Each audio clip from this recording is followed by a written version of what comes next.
We are back live at the Underdog City headquarters. I'm AJ Snowden. I'm joined by my co-host Devin Downs, and today we have our first official special guest, the man, the myth, the legend himself. Mush Mike is here, everybody. Take it away, Mush. Mush Mike. Thank you, boys, for having me. This spectacular thing you guys are doing. I hope it takes off. Everybody download them, get on the site, Underdog City, Mush Mike. These guys are killing it. Let's fucking go. All right, so where do you want to start? UFC. Oh, fuck. UFC 250. Yo, what a spectacle that was. Yeah. Justin Gaethje, Ilia Topuria, that's definitely the fight of the night. Definitely. In a card full of finishes. Every fight ended in a TKO or a knockout.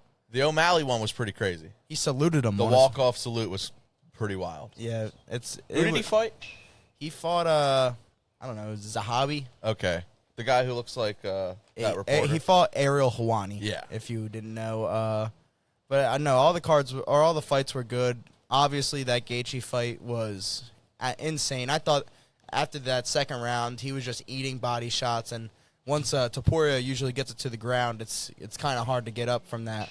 But, he was able to rebound and hit him with some crazy right hooks. Dude, and his jabs. jab was just filthy. Yeah, he was just walking into a brick wall at that point. I think it's just because he was, 4 inches taller? Like, every time he would try to come in, he didn't even really have to throw it. If he just put it out there, it kind of ran into it. Yeah, but that's the risk you run when you're going up in the weight class and you're fighting these bigger dudes. So credit to Justin Gaethje, a guy who is probably questioning retirement, still might be questioning retirement after this fight, but, we'll see where he takes it from here. But shout out to him.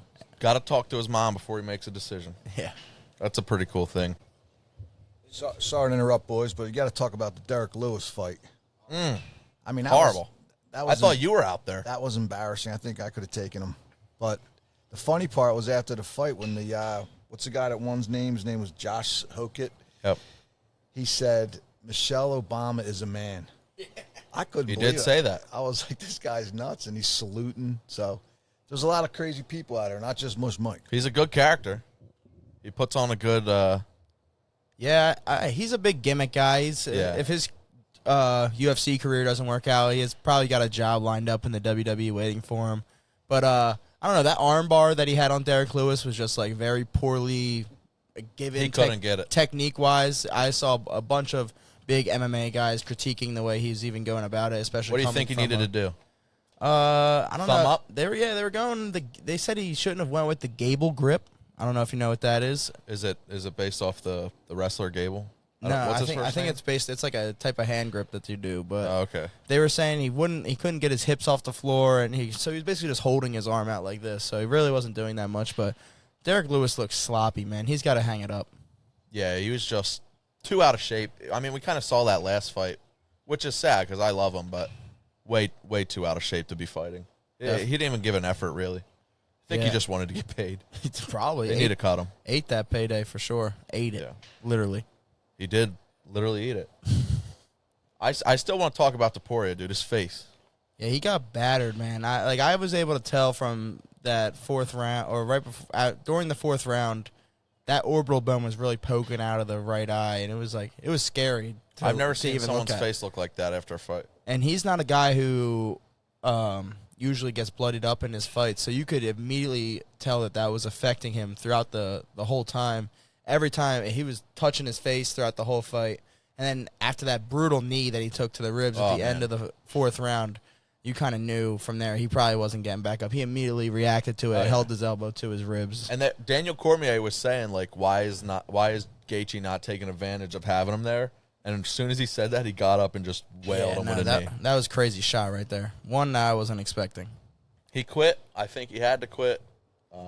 His face looked mangled. The doctor stoppage, too. The doctor was ready to stop it after the third. It was really weird. And then the ref sort of came in and said his piece and kept it going. They said he got 2 minutes and 38 seconds of rest time. Yeah, that's crazy. Just because the coroner and doctor kept looking at him. They kept saying yes. It was really weird. Yeah, definitely interesting, but I'm happy they let it go on, obviously. I'm not one to see the doctor stoppages. Yeah. You want to move to the Phillies? Let's do it. What would you say is the main headline right now? I'd probably say Garcia will you say out for the season? Last I saw was 60-day IL. They got a couple replacements. They brought a player up. I can't pronounce his name. I'm not even going to try to butcher it. And then we signed a player from the White Sox, right? Yeah. Derek Hall? Derek Hall.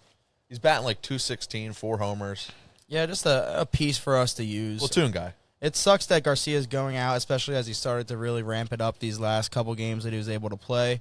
And he's had a great arm just gunning it from the outfield. So it sucks that we're going to lose him. He's definitely a guy that, you know, I'm wishing we have as we reach this midway point in the season. But, you know, I trust in the Phillies. We'll either get a guy at the deadline or we'll see how this Hall guy works out, and we'll figure something out. Did they play yesterday? Yeah, they did play. Who did they play? They played the Brewers again and lost. Sanchez got smoked. Did he? I'm pretty sure that was yesterday, right? Who pitched? Well, it can't be Mizorowski. Dude, that was wild. 15 strikeouts, only 1 hit. On 95 pitches. Dude, that's wild. Yeah, he's a stud. He's bound to get Tommy John, though, throwing the ball that fast. How fast he throw? He struck out Harper with a pitch going 104, and he struck out Schwarber with a pitch that was like 104.95. Dude, for a starting pitcher, that's ridiculous. Yeah, he's insane. He took over. Sanchez was the leader in ERA, but I think Mizorowski now has taken that category over as well as K's, so he's probably the leader going into the Cy Young Award race right now. But I do have that brought up just because of the fact that, I don't know, there's so many good pitchers this year in the NL, with Skeens, Mizorowski, Sanchez, Ohtani. Ohtani, dude, he's pitching wild. It's just like a load. That's going to be a crazy award to win this year. Below 1 ERA? Yeah, last I saw it was like 0.71. 0.73 ERA for Ohtani. Just playing unreal. Just a lot of these guys, even Chris Sale, he's having a great year too. Is he? Yeah, for the Braves are the number 1 team in the NL right now, and he just looks lights out too. So it's crazy. Yeah. What you said? Sanchez got raked on his last game. I didn't watch the whole game, but I know they led off with a homer in the first inning, and that's one of the first homers he's given up in a good period of time, I believe. But I don't know. I just know they started raking in late, and it turned into a blowout quick. I think Schwarber's still on pace for a career high, if I'm not mistaken. I think he's at 24, I think. 24 home runs? I believe he is at 24. He's still the leader in the league, so good on Schwarbs for keeping his bat going. But check the record. What's the Phillies' record right now?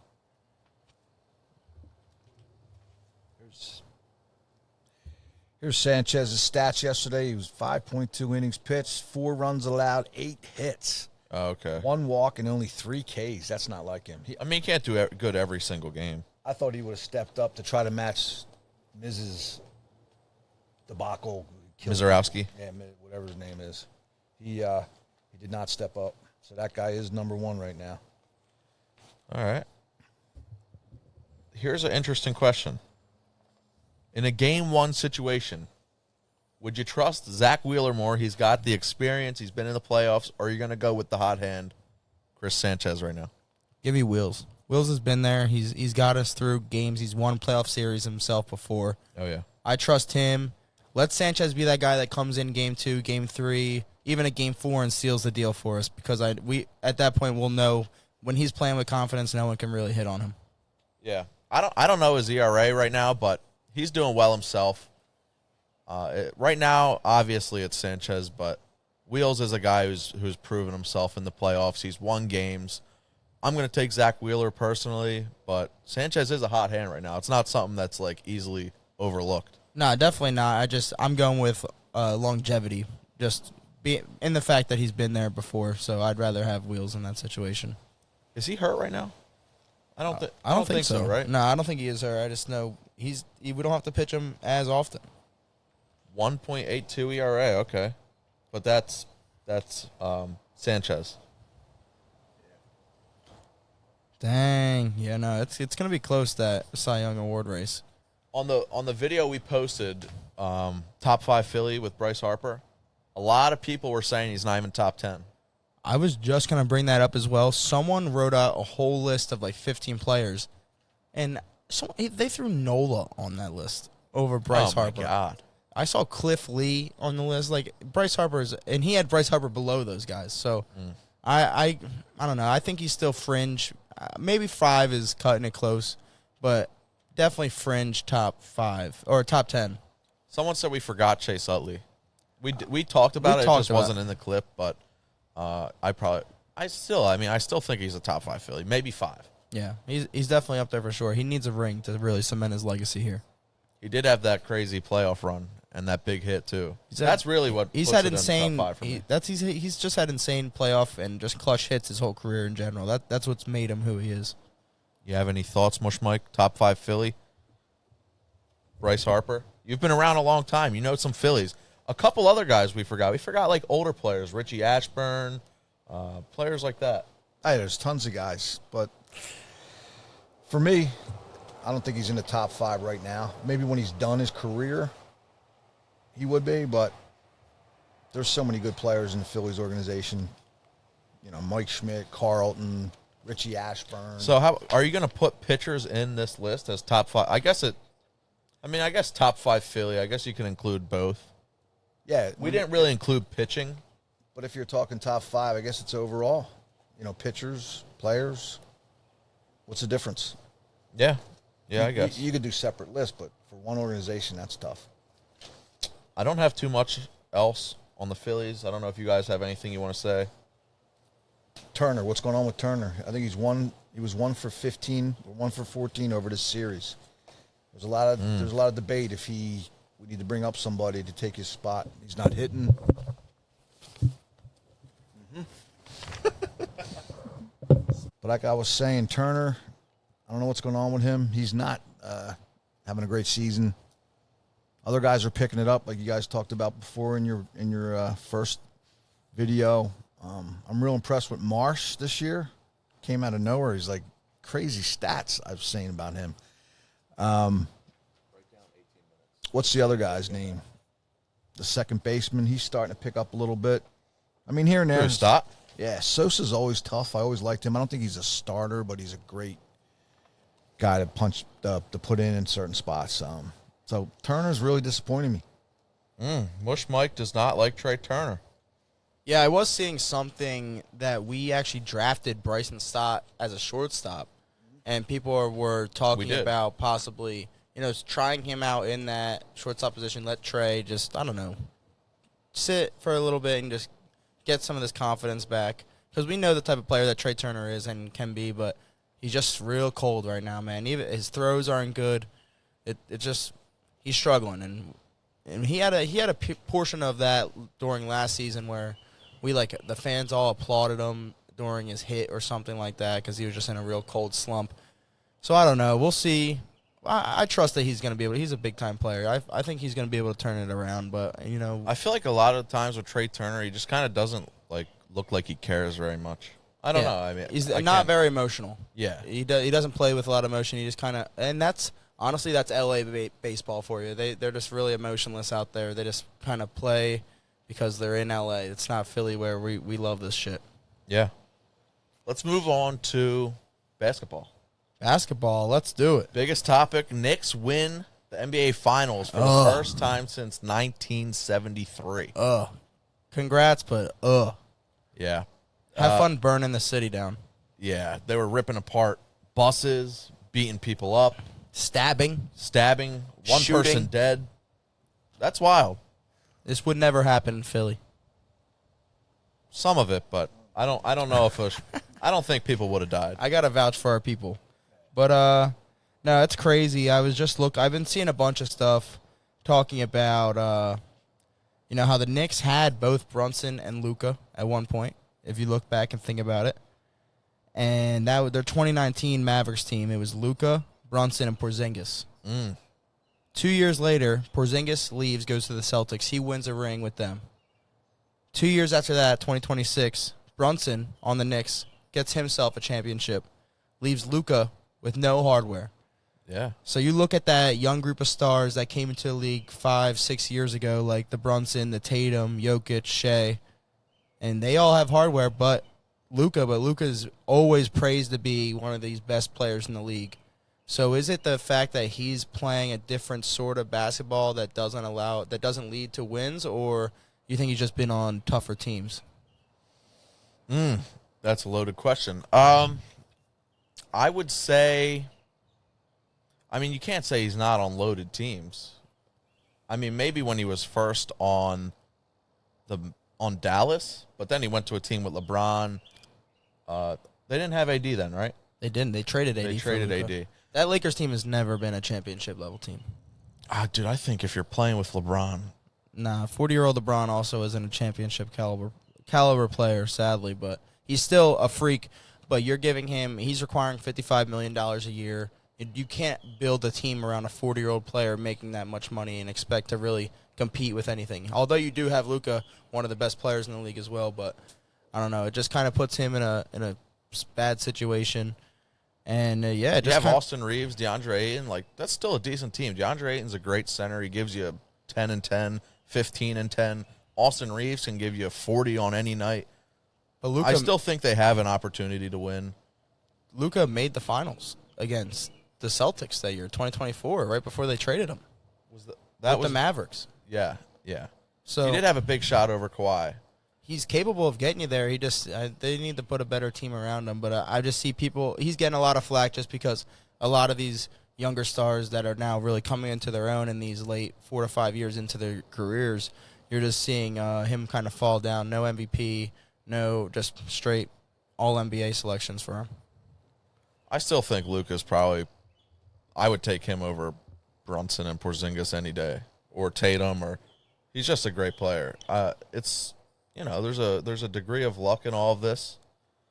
You're not someone's got to lose. Someone's got to be the loser. He just hasn't won. I think he's skill wise still the best player by far, even though Brunson's really turning it around. He did have Brunson, which he wasn't quite out of his shell yet, but. I don't know. Brunson dropped 45 in the last game, so I think Luka had chances. It's hard to say. Well, Luka's definitely playing with one of the top 10 players of all time, maybe LeBron. People ride his pipe. I don't think he's that good. That's why they don't win who plays with him, because he's a ball hog. He expects everything. I'm not a fan of his. I know you guys are, but Jordan all day long. He's not a ball hog. LeBron stinks. Jordan's a ball hog. And as far as the Villanova Knicks, thank you. They should thank Villanova because that's how they got their whole squad. Can't stand fucking Knicks. I can't stand Brunson, even though he is pretty good. He's ugly as shit. Fuck the Knicks. I agree. But Jordan is a ball hog. Like, you're saying LeBron's a ball hog? He's what is he? Is he top 10 in assists right now? Definitely up there. All right, well, listen, Mush Mike's got to go. I got another appointment somewhere on NBC. They want to talk to me. Want all you people to watch this show. These young guys are coming up with some good stuff, really trying to develop into something. I support them. You guys support me. You support them. Underdog City. Let's fucking go. Thank you, Mush Mike. Shout out Mush Mike, man. What a guy. Thanks for coming to the studio.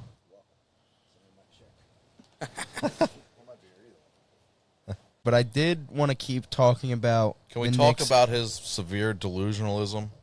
Yeah, nah. LeBron is a ball hog. Is a top 10 player in assist. I can't wait to see how much he's going to get love for that. He dished the rock. What?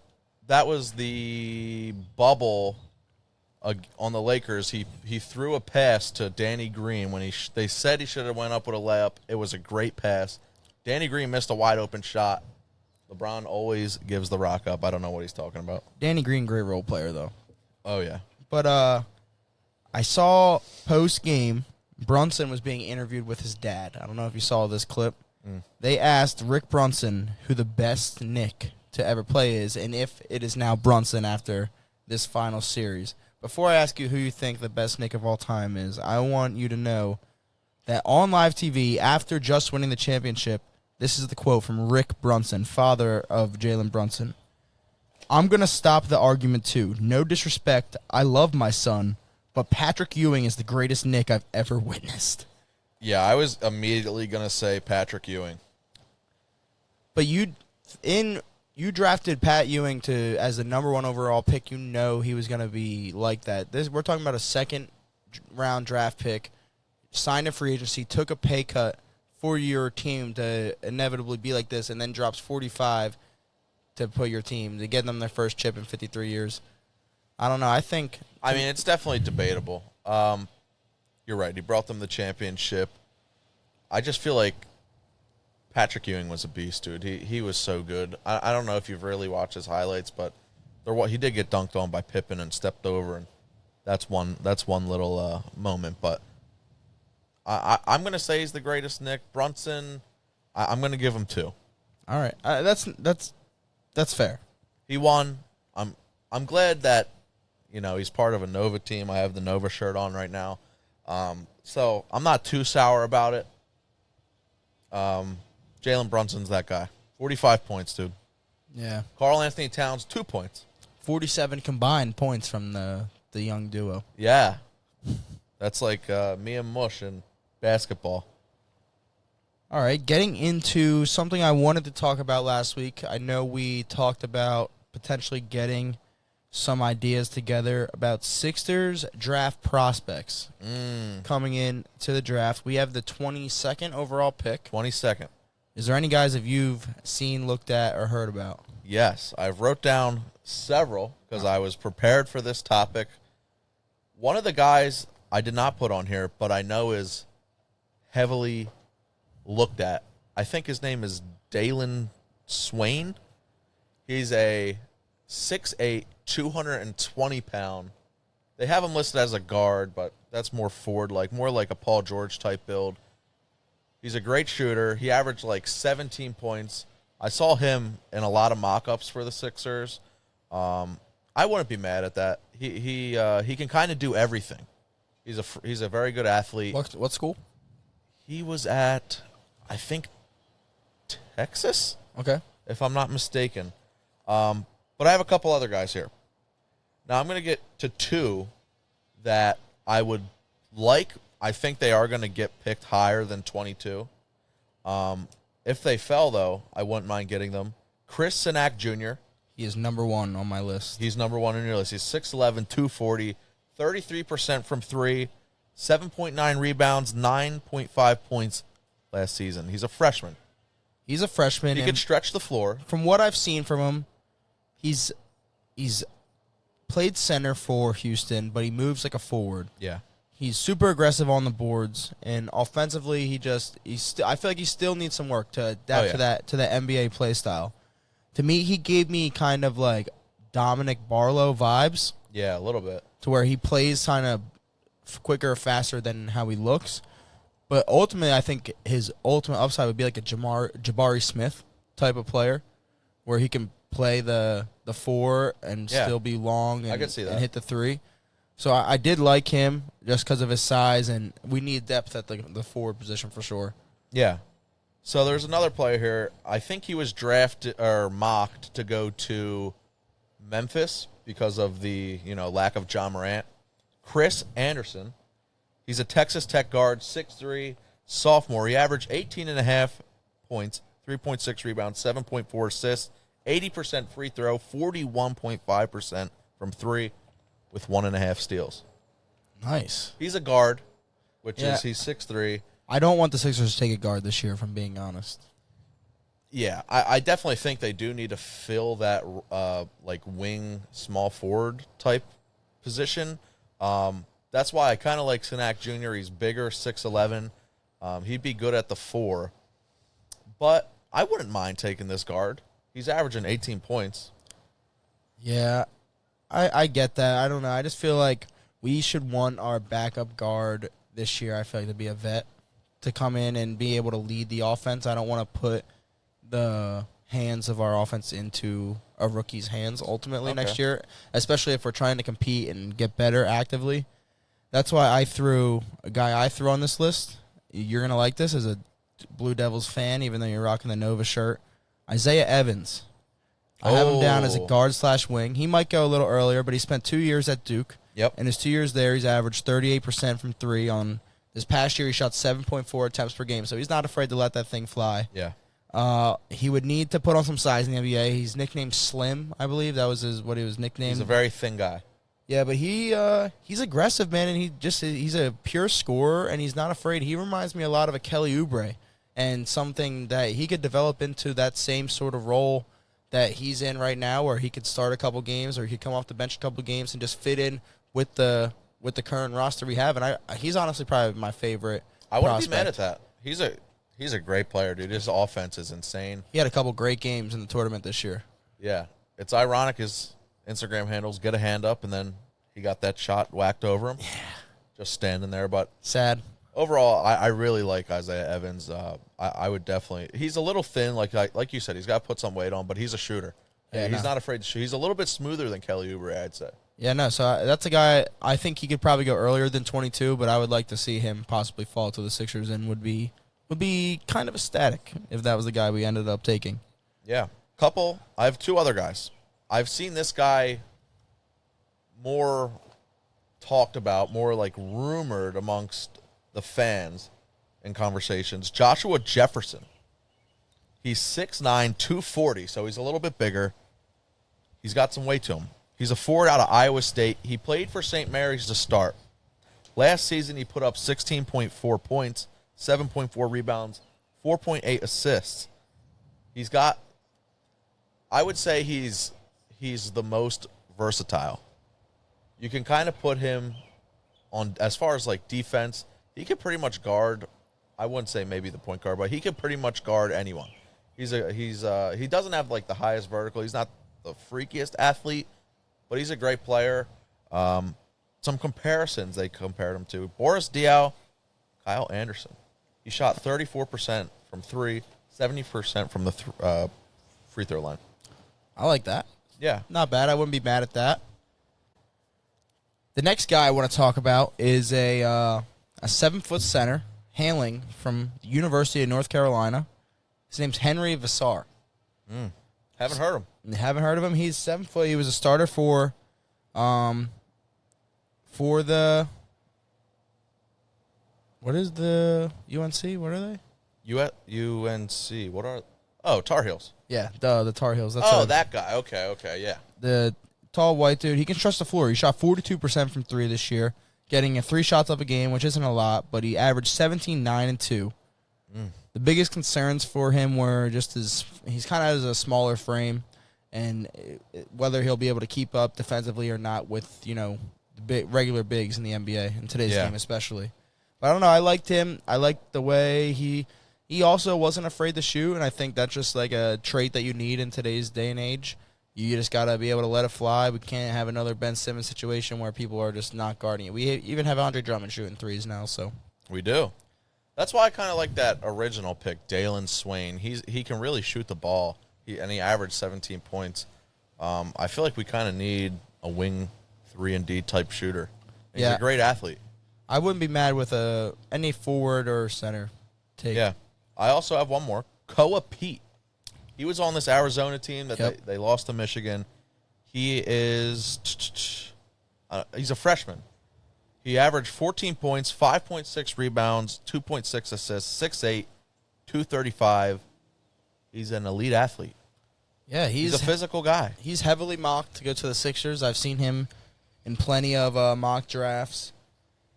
And yeah, I don't know much about him, but I know he's an athlete, and he was on a really good Arizona team, one of their top players. So, he fits that mold of a forward in a position that I think we need. So, yeah, I wouldn't be mad at that either. He's a young guy. He averaged 35% from three this season. I'll take anything above like 32, 33%. I'm really happy with. I think they can ultimately figure it out in the NBA. If they're going to be getting countless shots up, they're not going to have to be worrying about class. Not that they probably were anyway. Yeah. You're still a big AJ DeBanza fan? No. But talking about those other top guys in the draft this year, I saw Darren Peterson is only taking a visit with the Wizards. He's not visiting with any other team. Interesting. So that's almost a lock for him to go there. And dude, the more we talk about them, the more I think they could be a threat. So do you think AJ DeBanza is going to go number 2 to the Jazz? No, I think he's going Wizards have 1? Wizards have 1. Ooh. That's what I mean. I don't know. I didn't even think about it like that. That is way more interesting. Yeah. I don't know, man. I think the Wizards would probably fare better with the Bansa, but it's seeming like he's going to want to go there and just not be bought in, and why would you want to bring that into your organization to start? Yeah, I agree. I think you shouldn't be surprised on draft night if you see Bansa go to the Jazz. Yeah, definitely. And Darren Peterson, he's a great player. He was another kid who had a great tournament this year. Just a great overall season, elite scorer, and I think he would fit very well with a Trae Young 1 and 2 combo guard. I talked about him last episode. Trey Johnson is also another player who's really nice. He can shoot, he can dribble, he can do a lot on the offensive side of the ball. Just kind of lacks it defensively. But then they have AD. But I also saw while Mush was out here, Alex Sarr getting surgery. Is he? For what? Had foot surgery. Okay. Expected to be healthy for the start of the season after the fracture, though. Oh, But okay. could ultimately change his style of play and how he's playing. Obviously, with these ankle foot injuries, we've seen it with Embiid time and time again. Injuries just change how you are as a player, man. You're not always the same as you were coming back from that. So, obviously, wishing him all the best. And I don't know, this Wizards team is definitely one to look out for next year. Yeah, I agree. If they can put it together, they could be good. Yeah, But it's a big if, you know. definitely a big AD if. he's injured, right? Yeah, If he's I'm not coming. He's mistaken. coming off an injury, He didn't look good. He looked pretty big. but I think he's going to be back healthy. Let's see. I mean, like you said, if they could put it together, I could see them going like Second round. 7th seed, maybe. Yeah, something they could take out a team for sure. Yeah, they're sneaky. Do you have anything else for? Oh, I have some stuff for basketball. Wemby, Yeah. the dude got egged. Yo, He got hit with raw eggs in the head. poor Wemby, man. That's wild. He sadly went out down bad. I He don't was know. wearing cashmere. He looked nice, and he caught an egg right on the to the head. back of the alien dome. Yeah. Fucking Mr. Buzzsaw. Yeah, we got Bob the Builder outside, but we are working through it actively. But yeah, Wemby, he's going to be back on this moment before. He just had to deal with the worst fan base in sports, and he's young, and it honestly probably got to him a little bit, which sucks to see. But he's only 21 years old. He's going to be. I feel like you got to lose, maybe, even early to become great. I feel like this is a learning lesson for Wemby. You know who lost early? Maybe for the first 9 years of their career until they got an elite counterpart. Who's this? Michael Jordan. Yeah. So He needed Pippen to come in. He did. It's what he needed. All you Jordan fans, he needed Pippen, and without Pippen, he would never be the player he's known to be today. But that's a topic for a different day. Wemby, he's young. He's 21. He's fresh. Just led his team to their first finals. Had games in this playoff series where he looked like he could be named the best player in the NBA, undebatably. And, his career, the best parts of his career are definitely ahead of him now. And we're going to look back at this series probably 5-10 years from now and be like, wow, that was like his floor. And we're going to see a much better Wemby coming to this year. He might spend the whole freaking offseason with the Monks. I'm worried about it. He probably will. Yeah, he's going to be dribbling basketballs underwater and lifting weights underwater and walking up hills, dribbling through his toes, and I don't know. He's got the mentality. He definitely does. And I think he wants it. He wants it more than most people. And we're bound to see some legendary stuff with Wemby. I know it's coming. I know it's in the works. Shout out to the Knicks just because the team deserved it. I don't know if the fans deserved it, but the team definitely deserved it. Mike Brown deserves it. He's a great coach. But Fans do not deserve it.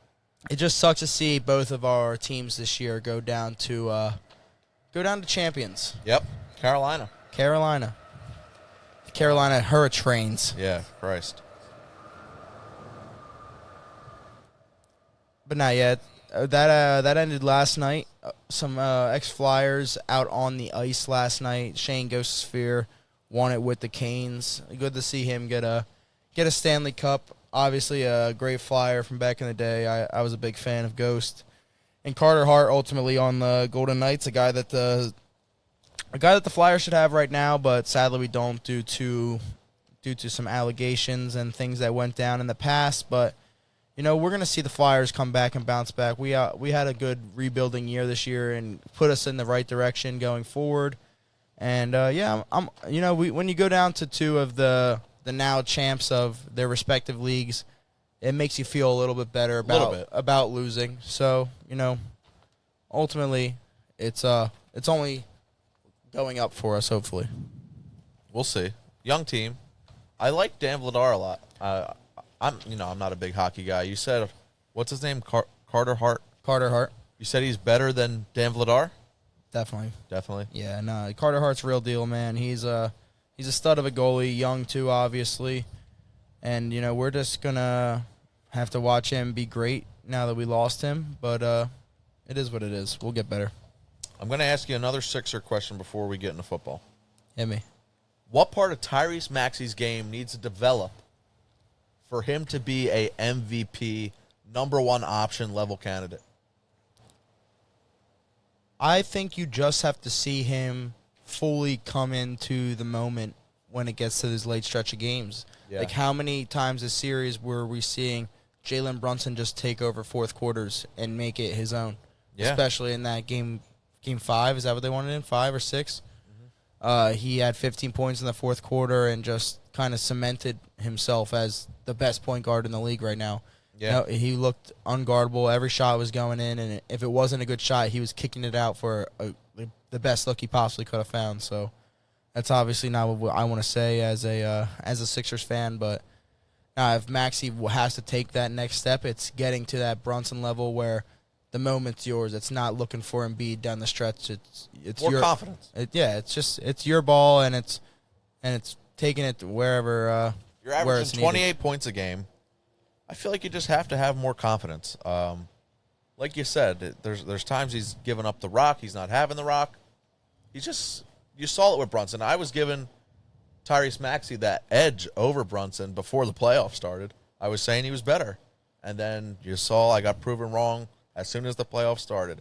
I wouldn't say as soon. That they actually started the struggle against the Hawks. As soon as Danhausen uncursed the Knicks is when they went on this run.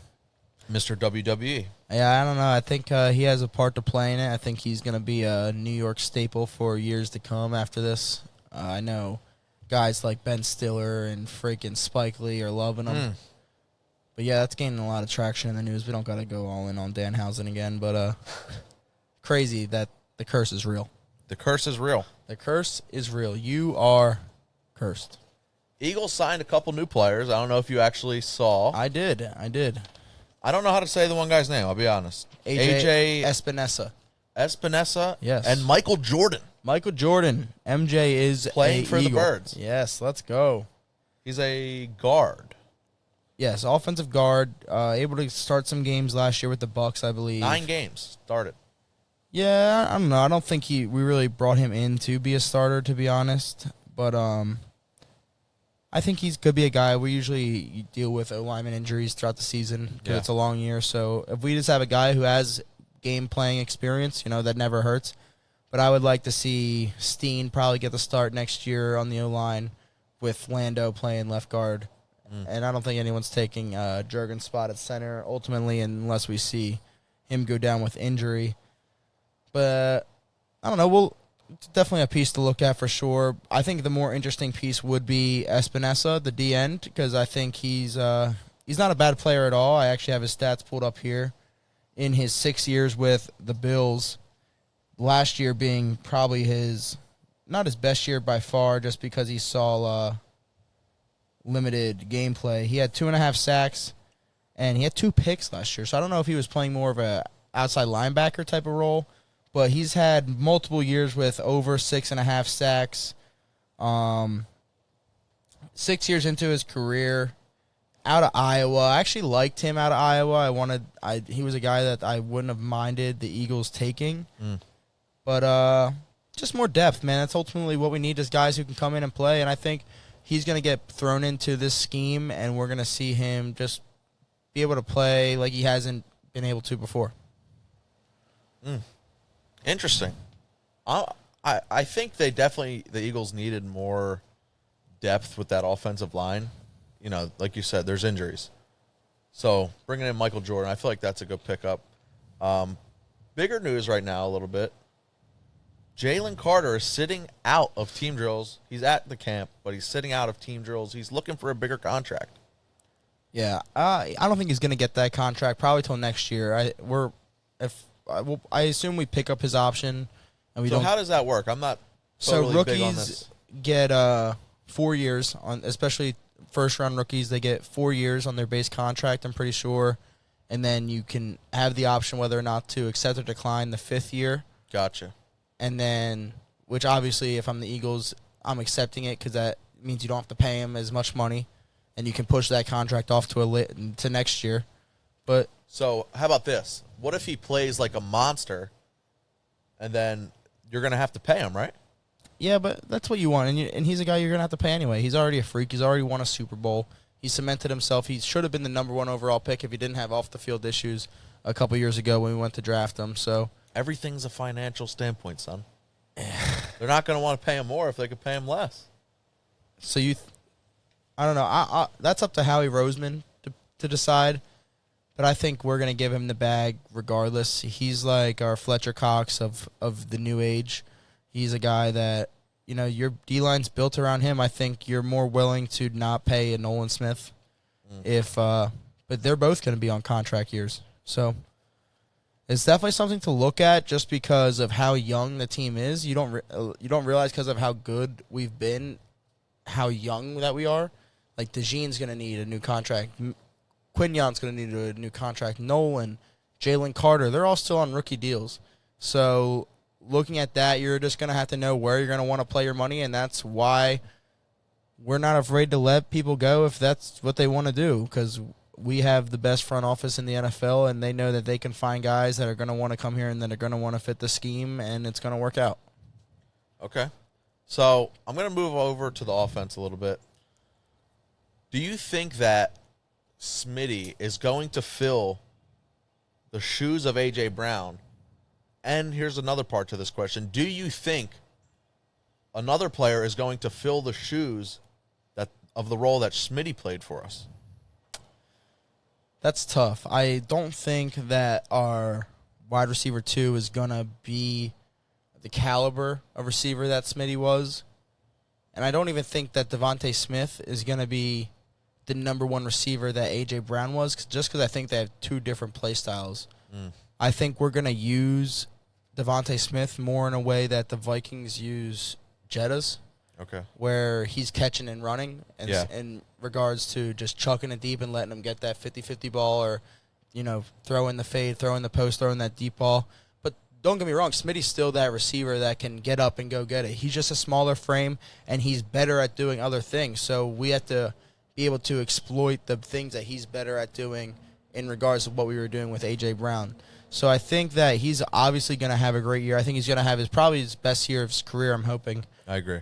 And but we'll see. But that wide receiver 2 is super interesting just because it's going to be a guy that we haven't seen. It's going to be Mekhi Lemons, where he's going to be a question mark until we see, what he's really capable of. And then we have Wicks, who's he's not like Smitty and like the way he's built. So I think Lemon has a better chances to be like that. I know he was comped to be like an Amon-Ra St. Brown type of receiver. Yeah. And ultimately, he went to USC as well as Mekhi Lemon did too. So that'd be awesome just because, that's kind of similar to what Smitty was. So if we can get that kind of production out of Mekhi Lemon, that's the ultimate upside. But, you can't expect that in the rookie year. So I'm just hoping that he gets his footing in the league and he gets comfortable enough to where, he can be that wide receiver 2, and he's not expecting to be a wide receiver 1, just playing his role and doing the best he can at it. We'll see. Big question marks going into this season with this offense. Definitely. Now, we lost a couple players on defense. Jalen Phillips, Reed Blankenship. Is there any other ones? I can't think off the top of my head. Those are the main ones. Do you think anyone else is going to take a step up for this Eagles defense this year? Yeah, I think I've been hearing a lot about Reek Woolen in camp this year, and he's just a freak with his size and his athleticism. He stands at like 6'4", I think. Dude's a monster. Like 215, and alongside Quinion, I think they can look like probably one of the most dangerous secondaries in the league. I know we're losing Reed Blankenship, who's kind of been like a cornerstone for us these past couple years, but before he got hurt, we had a guy, Andrew Makuba, who was looking really good. He's a rookie. He was a rookie last year from Texas, and he was able in his first 3 weeks of the year just made a lot of really good plays. So if you were going to throw him back there, you're probably going to put Coop at safety as well. So you're going to have Makuba and Coop deep in the safety positions. Then you're going to have Woolen and Quinion. I don't know. That to me seems elite, like a highly elite. So I think if we're going to see someone step up, it's going to be in that secondary position just because we're just going to see new faces. We're not going to have a Keely Ringo out there. We're not going to have a Jacorian Bennett out there playing. So I don't know. I think I would like it to see Reek. I've seen a lot in camp of how he's just picking everybody off. But other than that, on the D-line, I'd like to see like a Jalix Hunt. He had a really good year last year, especially in the postseason. So I would like to see, him just take that next step forward and just be able to be an every down guy and opposed to a rotational guy. I think that's what we need him to kind of step up and be. But other than that, those are my two guys I'm watching for, Jalix Hunt and Tariq Woolen. Yeah, I was going to say Tariq Woolen. He's from Seattle, right? Yeah. We just signed him. Dude, he's just a big monster.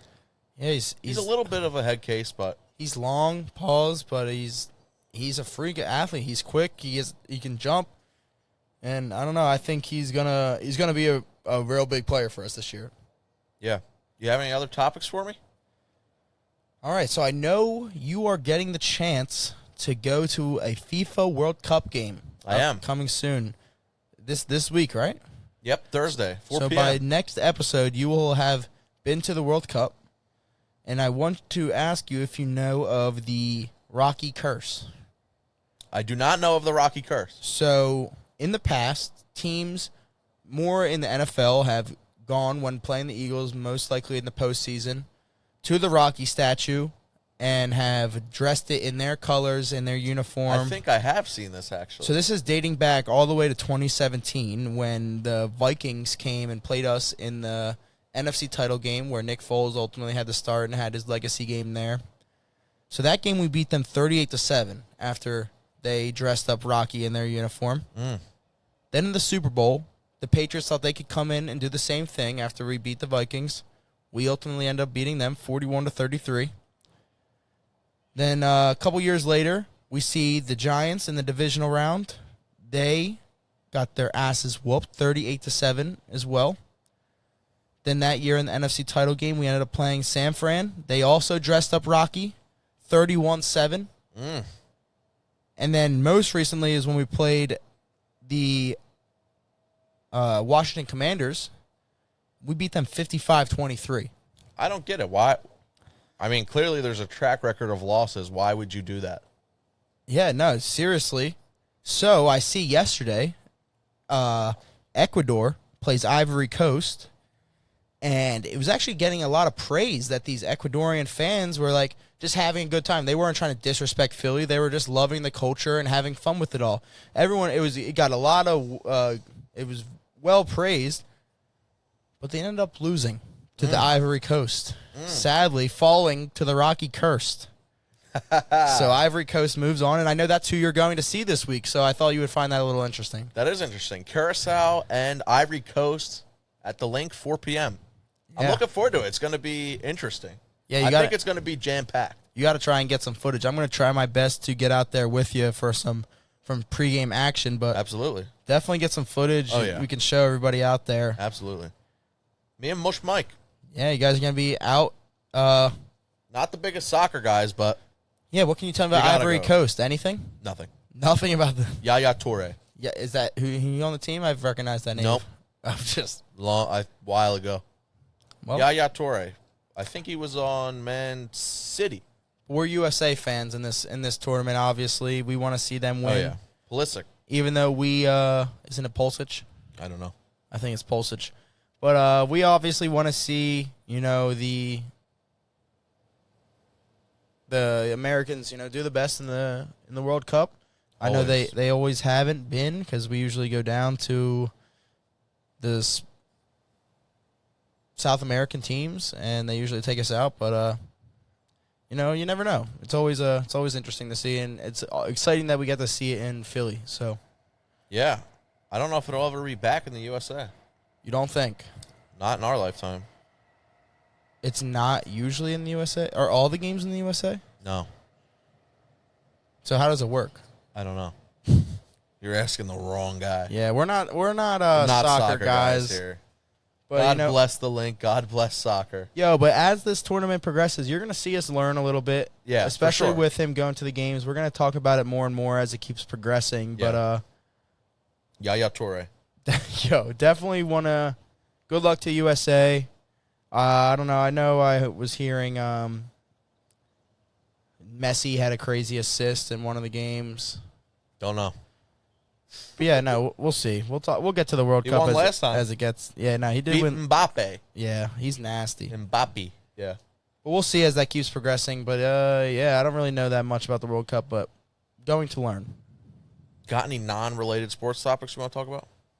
Yeah, just the support we've been getting on IG and different been awesome. platforms. Yeah, it's definitely been nice to see a lot of reoccurring fans that have been in the comments, been liking the post, and everyone that's just been showing love. I appreciate it. I know. We got called 2 female lovers. Yeah, let's be honest. But yeah, no, we are also actively looking for guests on the pod. So if anybody wants to come in and join the pod, let us know. I know I've talked to a couple people already who are interested in it. Actively watching. Couple names? Yeah, one is actually I would like to get any Knicks fans on here. I'd love to chat it up with some Knicks fans. Okay. And then Pat Morrison, I know you're out there scared to talk to us still. That's going to have to be a live podcast on the interwebs. Yeah, I know Pat Morrison has a lot of lovers in the comment section. What are they called? The Pat Sexuals. Yeah, they're out there. They're still listening. And I'm one of them. I love Pat. Yeah, I'm one of them too, to be honest. And I want him to come on here. I know he said he's not a true sports guy anymore. He doesn't want to talk just sports, but We could talk whatever with you, Pat. Whatever floats your little boat. Yeah, no. Your little Cleveland boat. It doesn't have to be for the whole show. If you just want a little segment on, just to get yourself into the Underdog City universe, we'd love to have you. Love to bring the Pat Sexuals and our fans, combine them. Yes. Under Pat Sexuals. Under Pat Sexuals. Under Pat Sexuals. That is definitely a name. Yeah. I don't really know. I mean, if anyone wants to join, you can comment, message us. I don't have anyone off the top of my head who I could bring on besides Mush Mike, but I'm sure there's people out there. I did low-key have an idea where if you do want to come on, send us in a DM voice memo. Ooh. And we could play them on the pod, live react to them, and choose who comes on the podcast. That's a great little segment. That'd be a cool little idea, right? That's a good segment. So if you're a character and you want to let your sports takes or just any takes that you have be known, reach out to our DM at the Underdog City on Instagram, on any social platform. It's at the Underdog City. Tell us why you want to be on the show, why you should be sitting here, why you're smarter than me and Devin, or less smart than me and Devin. Let us know, and we want to see it. We want to see it all. And I'm excited, man. Episode 2. Episode 2. Of many to come. I know you're going to be doing something. I know you're going to Streamer University. Oh, dude, I did get my I sent in my application, and I did hear back from Kai Cenat himself, and he let me know that unfortunately I'm on a waiting list. But he said I'm one of the first people to come off the waiting list, so I just need like one of those, shitty other streamers to just fall off the face of the universe. And, I'll be punching my ticket, and you guys will be seeing me there. But, we'll see. Maybe I'll have to just oil up for him. Yeah, you can do that. It's a different type of stream. Oil up for Mush Mike. He's watching. Live in the flesh. Live audience. Yes. I don't know if I have any other topics for you off the top of my head. No, it's good. We're going to have to definitely edit some of these parts because we had a couple. Have to edit some of these parts. mishaps. Technical difficulties, but that comes with it. And, we're ready for all the challenges. We are the Underdog City. We're meant for the challenges. We're just what we're meant for, man. I did bet on all the underdogs last night, and they all lost. Besides Gaethje, but, you live with it. Did you bet on him? Only one I didn't bet on. Wow. Yeah, so that hurt a little bit, but we are going to be back stronger as we always are. And, yeah.